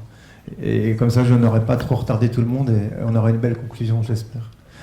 Moi, je voulais aborder deux choses à propos, les moyens d'aider les agriculteurs, par exemple, pour stocker plus de carbone. Enfin, il y a notamment le label bas carbone qui existe, mais qui n'est peut-être pas encore assez développé.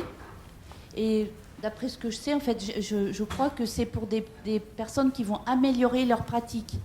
Mais il y a déjà des agriculteurs qui font déjà des pratiques vertueuses et eux, on devrait déjà les aider, enfin les soutenir financièrement.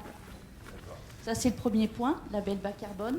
Et deuxième chose aussi, il a été dit que notamment la recherche, enfin l'INRA, Arvalis par exemple, ils font ils testent des choses dans des fermes expérimentales qui ne sont peut-être pas très adaptables au niveau agriculteur. Mais il existe aussi on l'a étudié avec les étudiants, ce qu'on appelle des essais CIPRE. Alors je ne saurais pas dire, je ne sais plus le sigle. On a gagné un mais euro, en tout merci. cas, c'est conduit notamment par justement les instituts Arvalis et Terrinovia, mais en lien avec des exploitants agricoles. Et eux, ils testent justement des systèmes à long terme et c'est décidé avec des agriculteurs pour voir aussi notamment si ces pratiques sont adaptables réellement en exploitation agricole. Donc voilà, c'est pour dire que ça existe quand même, c'est peut-être pas hyper développé, mais ça existe. D'accord. Et en tant qu'encadrant de ces étudiants, vous en faites partie des encadrants des étudiants? Oui.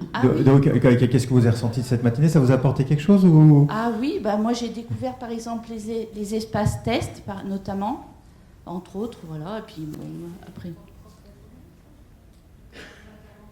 Ah oui, puis bien sûr, j'ai beaucoup apprécié l'intervention de M. Sellos par rapport à l'agronomie, il a pu rendre très clair en fait ses explications. Et c'est la base. Si on comprend ça, on comprend comment fonctionne le sol et le rôle par rapport à l'eau, la matière organique, etc. Donc c'était très bien. Bon merci. Notre objectif étant de contribuer aussi à tout ça. Et les échanges ont été très riches. Merci infiniment à tout le monde pour votre présence.